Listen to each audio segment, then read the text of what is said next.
அஸ்ஸலாமு அலைக்கும் வரஹ்மத்துல்லாஹி வபரகாத்துஹு.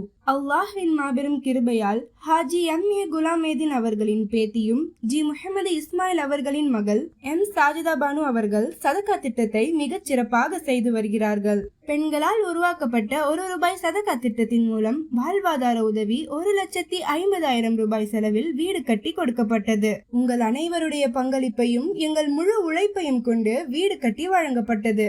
இதற்கு உதவி செய்த அனைவருக்கும் மற்றும் சதகா திட்டத்தின் செயலாளர்கள் அனைவரும் முழு ஒத்துழைப்பையும் உடல் உழைப்பையும் கொண்டு இப்பணியை மிகச் சிறப்பாக செய்த அனைவருக்கும் ஜஸாக்கல்லாஹ் கைரன். சாஜிதா, உன்னால் முடியாது என்று சொன்னவர்களுக்கு முன்னால் இந்த வீடு ஒரு எடுத்துக்காட்டு.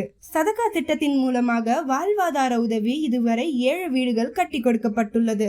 யார் ஒருவர் ஏழை மக்களுக்கு உதவி செய்யப்படுவார்களோ அவர்கள் இரவெல்லாம் நின்று வணங்கி பகலெல்லாம் நோன்பு பிடித்த நன்மை பெற்றுக்கொள்ளலாம். இன்ஷா அல்லாஹ் அந்த நன்மையை அல்லாஹ் நம் அனைவருக்கும் தந்தருள்வானாக. சதகா திட்டத்தின் சமூக சேவைகள் தொடர்ந்து சிறப்பாக செயல்பட அனைவரும் துஆ செய்யுங்கள்.